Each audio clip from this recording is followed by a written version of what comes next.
નમસ્કાર વિદ્યાર્થી મિત્રો, સ્વાગત છે આપ સૌનું શ્યામ ક્લાસીસ ઉપલેટામાં। આજે આપણે આ વિડીયોમાં યુનિટ નંબર 6નો પાર્ટ 2 જોશું। પાર્ટ 1 આપણે આગળ જોઈ ગયા છીએ। જો વિદ્યાર્થી મિત્રો તમે હજી સુધી ન જોયો હોય તો આપણી ચેનલના પ્લેલિસ્ટમાં જઈ અને તમે જોઈ શકો છો। તો ચાલો શરૂ કરીએ યુનિટ 6 પાર્ટ 2, યુનિટ નંબર 6નો પાર્ટ 2। આપણે અહીંયા પહોંચ્યા હતા કે finally my teacher began teaching me to read. છેવટે મારા ટીચરે મને ભણાવવાની શરૂઆત કરી, વાંચવાનું શીખવવાની શરૂઆત કરી। રીડ એટલે વાંચવું, ટીચિંગ એટલે શીખવવું। કે છેવટે મારા ટીચરે મને વાંચવાનું શીખવવાની શરૂઆત કરી। આઈ ફર્સ્ટ રીડ રેઇઝડ લેટર। સૌ પ્રથમ હું ઉપસેલા લેટર વાંચતી। રેઇઝડ એટલે ઉપસેલા, આંધળા લોકો હોય ને એને ઉપસેલા લેટરથી વાંચતા શીખવાડે। જો આપણી ચોપડી છે ને, ચોપડી એમાં પણ ઉપસેલા લેટર ને બધું આપેલું છે। And letter on read with Braille, અને પછી લિપિથી વાંચતા શીખી। લિપિ, બ્રેલ એટલે લિપિ, અને પછી લિપિ પણ વાંચતા શીખી। પહેલા કયા લેટર શીખી? ઉપસેલા, પછી લિપિ। I learned to write with ordinary as well as braille typewriter। અને હું સામાન્ય ટાઈપરાઇટરમાં અને લિપિનું જે ટાઈપરાઇટર હોય છે, બ્રેલ ટાઈપરાઇટર, એ બંનેમાં હું લખતા શીખી ગઈ। એમાં બંનેમાં મને લખતા આવડી ગયું। શેમાં? સામાન્ય ટાઈપરાઇટરની સાથે સાથે બ્રેલ ટાઈપરાઇટર હોય છે, એ બંનેમાં મને લખતા આવડી ગયું। I was on well my path to becoming a well educated person। કે સુશિક્ષિત બનવાના માર્ગ ઉપર હું સારી એવી પ્રગતિ કરી રહી હતી। એટલે સુશિક્ષિત બનવાના માર્ગ ઉપર હું સારી રીતે ચાલી રહી હતી। I was provided all the possible opportunities to develop my ability। મારી ક્ષમતાઓનો વિકાસ કરવા માટે મને બધી શક્ય તકો પૂરી પાડવામાં આવતી। એબિલિટી એટલે ક્ષમતાઓ, ઓપોર્ચ્યુનિટી એટલે તકો, પ્રોવાઈડ એટલે પૂરી પાડવી। કે મારી તકોનો વિકાસ, મારી એબિલિટીઝ એટલે મારી ક્ષમતાઓનો વિકાસ કરવા માટે મને પૂરતી તકો આપવામાં આવતી। And I made the maximum use of them, અને હું તેનો વધુમાં વધુ ઉપયોગ કરતી। એટલે મને જે તક આપવામાં આવતી ને, એનો હું વધુમાં વધુ ઉપયોગ પણ કરતી। મેક્સિમમનો મતલબ થાય વધુમાં વધુ। ચાલો પાછું એક ફેરા પેરેગ્રાફ જોઈએ। શું કે છે પેરેગ્રાફ? કે છેવટે મારા ટીચરે મને વાંચવાનું શીખવવાની શરૂઆત કરી। સૌ પ્રથમ મેં ઉપસેલા લેટર્સ વાંચ્યા, ત્યારબાદ મેં લિપિ વાંચી। મેં સામાન્ય ટાઈપરાઇટરની સાથે સાથે બ્રેલ ટાઈપરાઇટર બંનેમાં હું લખતા શીખી ગઈ। સુશિક્ષિત બનવાના માર્ગ ઉપર હું સારી એવી પ્રગતિ કરી રહી હતી। મારી ક્ષમતાઓનો વિકાસ કરવા માટે મને પૂરતી તકો પૂરી પાડવામાં આવતી, અને આ તકોનો હું વધુમાં વધુ ઉપયોગ કરતી। ચાલો નેક્સ્ટ પેરેગ્રાફ જોઈએ।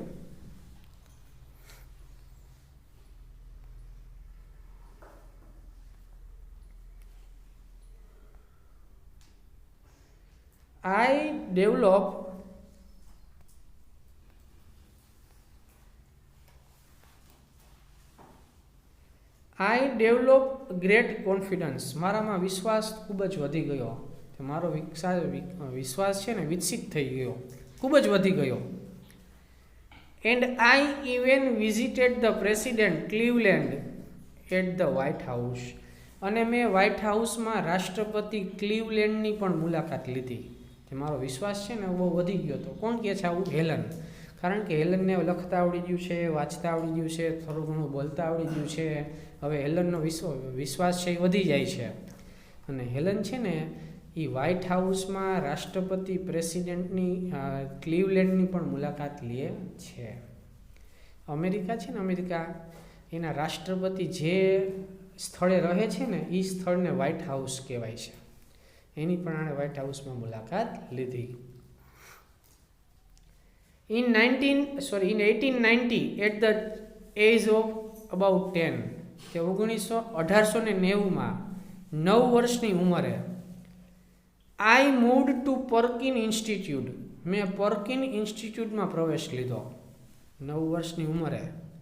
1890 મેં શેમાં પ્રવેશ લીધો? પર્કિન ઇન્સ્ટિટ્યૂટમાં.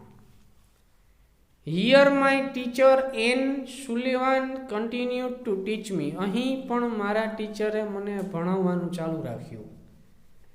અહીં પણ મારા ટીચર જેનું નામ છે એન સુલેવાન, તેણે મને શીખવવાનું ચાલુ રાખ્યું. I could make friends with other blind children here. હું અહીં બીજા અંધ બાળકો સાથે મિત્રતા કેળવી શકતી હતી, અથવા બીજા અંધ બાળકોને હું મિત્ર બનાવી શકતી હતી. ક્યાં? પર્કિન ઇન્સ્ટિટ્યૂટમાં.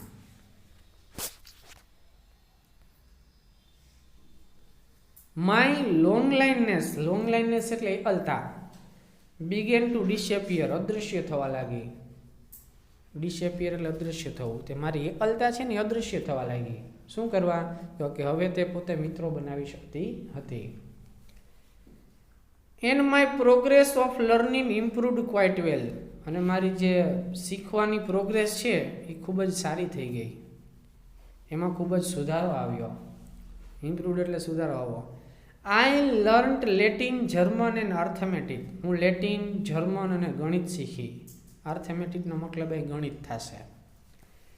તો આ પેરેગ્રાફને પણ જો એકવાર પાછો જોઈએ તો એ શું કહે છે સ્ટાર્ટિંગમાં, કે મારો વિશ્વાસ ખૂબ જ વધી ગયો અને વ્હાઇટ હાઉસમાં મેં રાષ્ટ્રપતિ ક્લીવલેન્ડની પણ મુલાકાત લીધી. માત્ર 9 વર્ષની ઉંમરે 1890માં મેં પર્કિન ઇન્સ્ટિટ્યૂટમાં પ્રવેશ લીધો. અહીં પણ મારા ટીચર એન સુલેવાને મને શીખવવાનું ચાલુ રાખ્યું. હું અહીં બીજા અંધ બાળકોને મિત્રો બનાવી શકતી હતી. મારી એકલતા છે તે અદૃશ્ય થવા લાગી. મારો જે લર્નિંગનો પ્રોગ્રેસ છે, શીખવાની જે વિકાસ છે, એમાં ખૂબ જ સુધારો આવી ગયો. હવે હું લેટિન, જર્મન અને ગણિત પણ શીખી ગઈ. નેક્સ્ટ જોઈએ. In 1896 I moved on to the Cambridge School for Young Ladies in Massachusetts. કે મેસેચ્યુટિસની જે Cambridge school four young ladies છે એમાં મેં પ્રવેશ લીધો. ક્યારે? 1896માં. ત્યાં મેસેચ્યુટિસ છે ને એની એક સ્કૂલ છે જેનું નામ શું છે? Cambridge school four young ladies. આમાં મેં પ્રવેશ લીધો.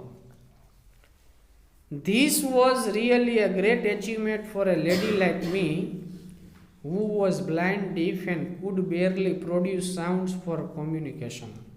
અને મારા જેવી આંધળી, બહેરી અને વાતચીત માટે માત્ર થોડા શબ્દો બોલી શકતી સ્ત્રી માટે મોટી સિદ્ધિ હતી. ગ્રેટ એટલે મોટી, અચીવમેન્ટ એટલે સિદ્ધિ. કે મારા જેવી લેડી જે આંધળી છે, બેરી છે અને વાતચીત માટે માત્ર થોડા શબ્દો બોલી શકે છે, આવી સ્ત્રી માટે મોટી સિદ્ધિ હતી. કઈ સિદ્ધિ? તો ત્યાં મેસેચ્યુટેટ્સની જે Cambridge school four young ladies છે ને એમાં પ્રવેશ લેવો હોય. આ એક મોટામાં મોટી શાળા છે. અહીં બધાયની એડમિશન મળી શકે નહીં. ત્યાં હેલનને મળી ગયું અને હેલન આંધળી હતી, બેરી હતી, તોય આટલા એક મોટામાં મોટી સિદ્ધિ હતી. આઈ બિગેન રાઇટિંગ પોએમ્સ. મેં પોએમો લખવાની શરૂઆત કરી. એન્ડ સ્ટોરીઝ અને વાર્તાઓ લખવાની. તે મેં કવિતાઓ અને વાર્તાઓ લખવાની શરૂઆત કરી. Shortly before my examination I lost my father. બરાબર પરીક્ષાની પહેલાં જ મેં મારા પિતા ગુમાવ્યા. એટલે એકદમ પરીક્ષા નજીક હતી અને હેલનના પપ્પા છે ઓફ થઈ જાય છે. ઓલ્ધો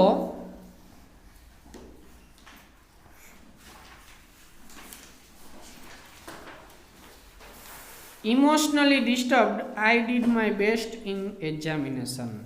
કે ઇમોશનલી ડિસ્ટર્બ હોવા છતાં પણ મેં પરીક્ષામાં મારો શ્રેષ્ઠ દેખાવ કર્યો. કે મારા પપ્પા મેં ગુમાવ્યા હતા એટલે ઇમોશનલી હું ડિસ્ટર્બ હતી, છતાં પણ મેં પરીક્ષામાં મારો શ્રેષ્ઠ પ્રયત્ન કર્યો. My teacher could not accompany me to the examination hall. તે મારા ટીચર છે એ પરીક્ષા હોલમાં મને સાથ ન આપી શકતા. એ અકમ્પની એટલે સાથ આપવો. આના ટીચર છે એનું નામ શું છે? એન સુલેવાન. એ ક્યાં સાથ ન આપી શકતા? પરીક્ષામાં. કારણ કે પરીક્ષા દેવા જાય ત્યાં ટીચરને તો સાથે ન લઈ જઈ શકીએ ને. There a teacher spelled out the question in my hand. ત્યાંના ટીચર મારા હાથમાં પ્રશ્નો લખી નાખતા.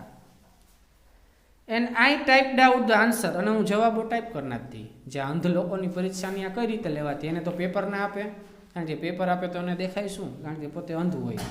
એટલે જે પ્રશ્નો હોય ને શેમાં લખી નાખતા ને એના ટીચર છે એ હાથમાં હથેળીમાં લખી નાખતા, અને આ બેન પછી એના જવાબ ટાઈપ કરી નાખતી, અને જવાબ ટાઈપ કરતા આવડતા. When the result was declared, I was so full of joy to hear that I had passed all the subject. અને જ્યારે રિઝલ્ટ જાહેર થયું ને ત્યારે હું અતિ આનંદિત થઈ ગઈ એ સાંભળીને કે હું બધાય વિષયમાં પાસ થઈ ગઈ હતી. કારણ કે એક તો પરીક્ષા હતી એના પહેલાં એના પપ્પા શું થયા હતા, ઓફ થઈ ગયા હતા, એટલે ઇમોશનલ ડિસ્ટર્બ હતી, છતાંય એ બધાય વિષયમાં પાસ થઈ જાય છે. તો આ પેરેગ્રાફને એકવાર પાછો જોઈ લઈએ.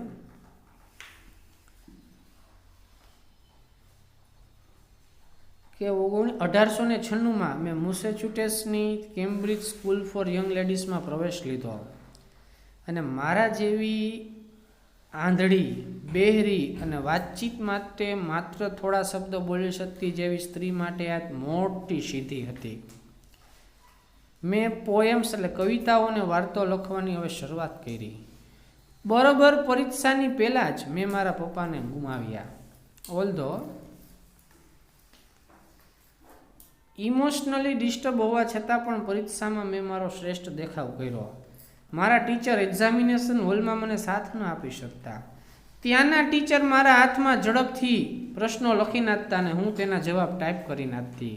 જ્યારે રિઝલ્ટ જાહેર થયું ત્યારે હું ખૂબ જ આનંદિત થઈ ગઈ એ સાંભળીને કે હું બધા વિષયમાં પાસ થઈ ગઈ હતી. I remember my first day at the Radcliffe College in 1900. એ 1900ની સાલનો રેડિક્લિફ કોલેજનો મારો પહેલો દિવસ મને યાદ છે. રિમેમ્બર એટલે યાદ છે. કે 1900ની સાલમાં મેં જ્યારે રેડિક્લિફ કોલેજમાં એડમિશન લીધું હતું ત્યારનો જે પહેલો દિવસ છે ને હજી મને યાદ છે. I knew there were challenges in my way. મને ખબર હતી કે મારા રસ્તામાં ચેલેન્જીસ હતા. But I was eager to overcome them. પણ હું તેઓને સામનો કરવા માટે આતુર હતી, તેઓને હરાવવા માટે હું આતુર હતી.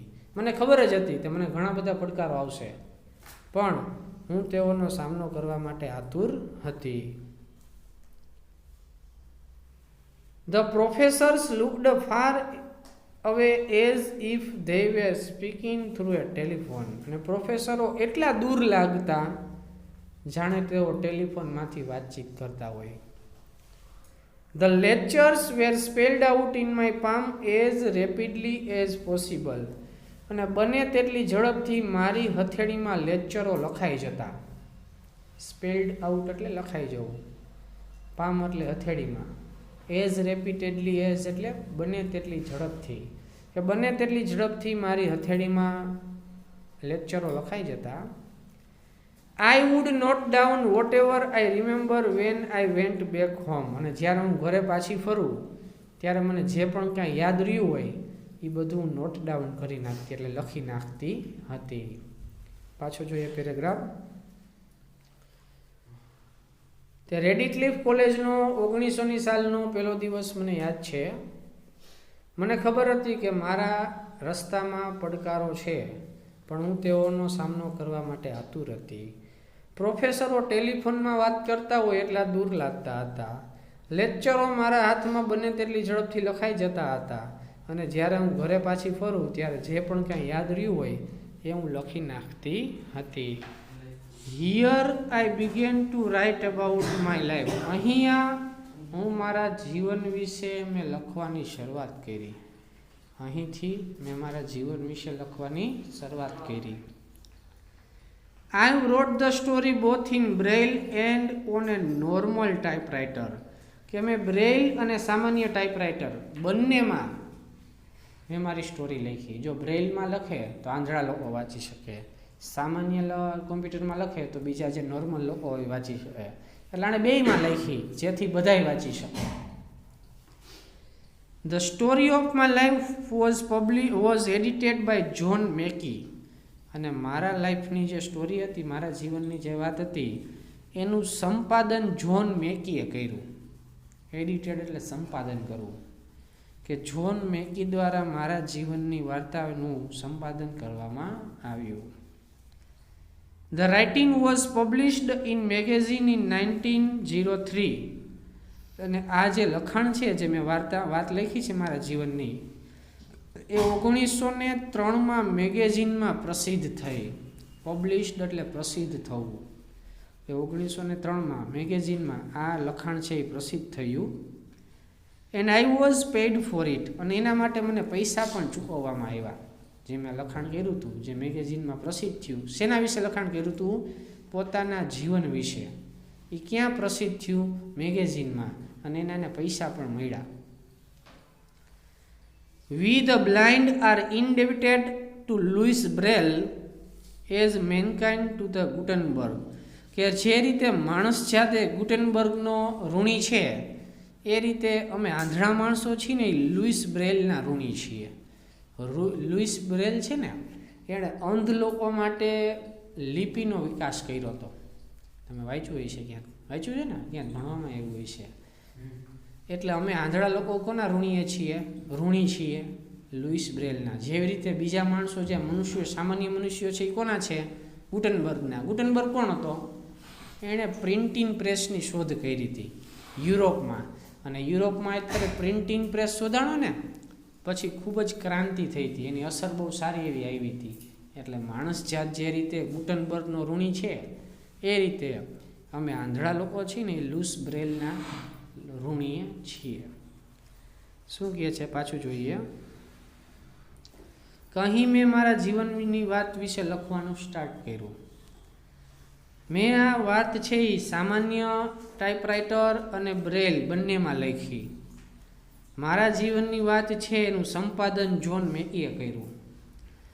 અને આ લખાણ છે એ 1903માં મેગેઝિનમાં પ્રસિદ્ધ થયું. અને મને એના માટે પૈસા પણ ચૂકવવામાં આવ્યા. જેવી રીતે માણસ જાત છે એ ગુટેનબર્ગનો આભારી છે, એ રીતે અમે આંધળા લોકો લુઈસ બ્રેલીના ઋણી છીએ.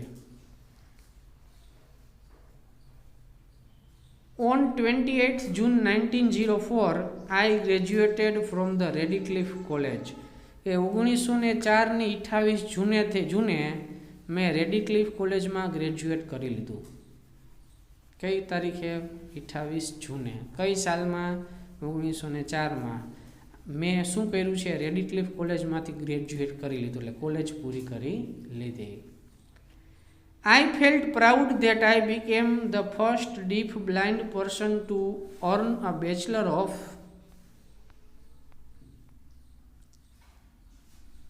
Arts degree. કે મને ગૌરવ થતું હતું, કારણ કે આંધળી અને બહેરી વ્યક્તિ તરીકે બેચલર ઓફ આર્ટ્સની ડિગ્રી મેળવનાર હું પ્રથમ વ્યક્તિ બની ગઈ હતી. આની પહેલાં કોઈ આંધળી અને બહેરી વ્યક્તિએ બેચલર ઓફ આર્ટ્સની ડિગ્રી નહોતી મેળવી. કોણે મેળવી લીધી પહેલાં? Helen કેલરે. I began to feel that I must educate people on ways to help the blind. તે મને એવું લાગવા લાગ્યું કે આંધળા લોકોની મદદ કરવા માટે મારે લોકોને જાગૃત કરવા જ જોઈએ.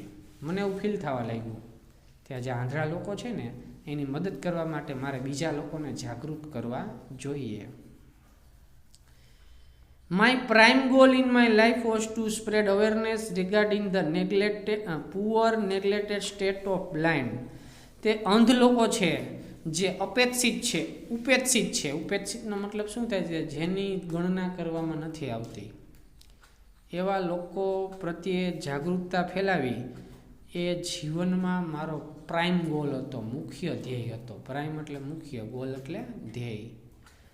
ધેર ઇનર એબિલિટી, અને તેઓની જે આંતરિક ક્ષમતા છે, એન્ડ ધેર ઇન્સ્પિરેશન, અને તેઓની જે પ્રેરણા છે, તેના પ્રત્યે પણ જાગૃતતા ફેલાવી એ મારું પ્રાઇમ ધ્યેય હતું, મુખ્ય ધ્યેય હતો.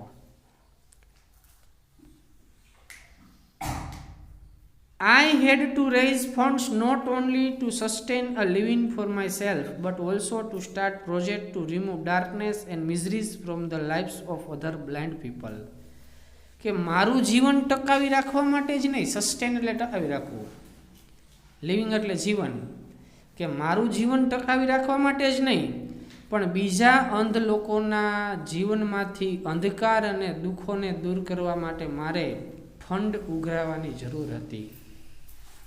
ફંડ એટલે ફાળો, પૈસા ઉઘરાવવાની જરૂર હતી. શેના માટે? મારા જીવનને ટકાવી રાખવા માટે તો ખરું, પણ સાથે સાથે જે બીજા અંધ લોકો છે તેના જીવનમાંથી અંધકાર અને દુઃખ દર્દોને દૂર કરવા માટે. રિમૂવ એટલે દૂર કરવું, ડાર્કનેસ એટલે અંધકાર, મિઝરીઝ એટલે દુઃખો. I strongly felt that I must give others what I had gained from my teacher N. કે મને એવું લાગવા લાગ્યું કે જે મેં મારા ટીચર N પાસેથી મેળવ્યું છે, ગેઇન એટલે મેળવવું, એ મારે બીજા અંધ લોકોને પણ આપવું જ જોઈએ. મને જે મારા ટીચરે આપ્યું ને એ મારે બીજાને આપવું જોઈએ, એવું મને અનુભવ થવા, એવો મને લાગણી થવા લાગી. ચાલો પાછો કરીએ.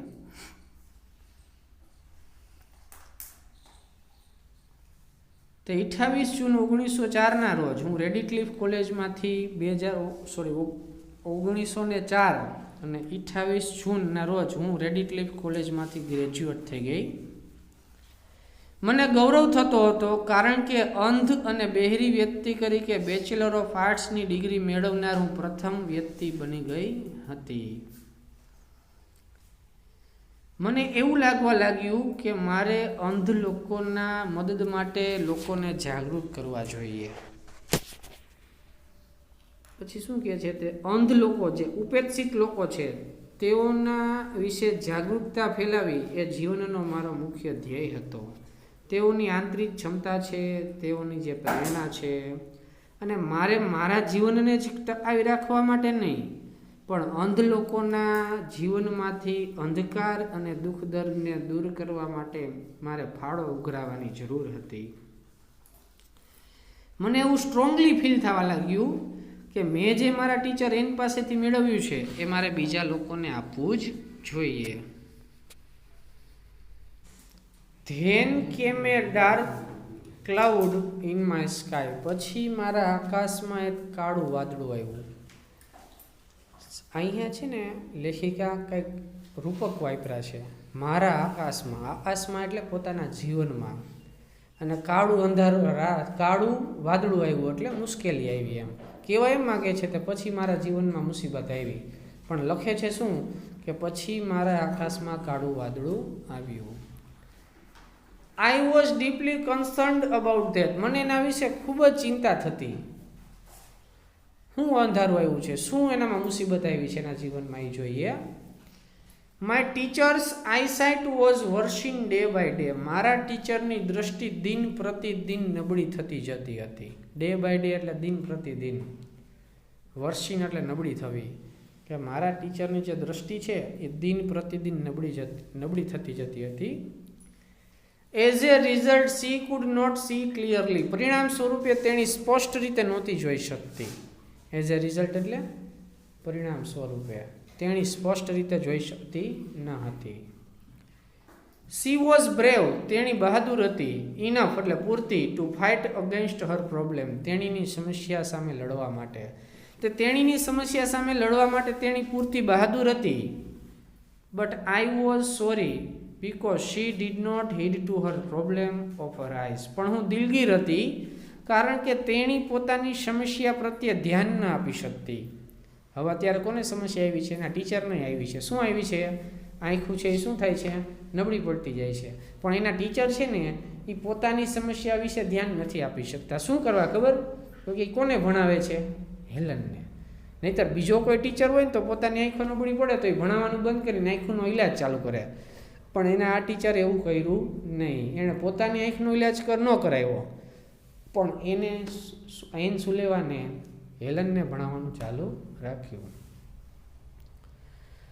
Instead she continued to help me. તેના બદલે તેણે મને હેલ્પ કરવાનું ચાલુ રાખ્યું.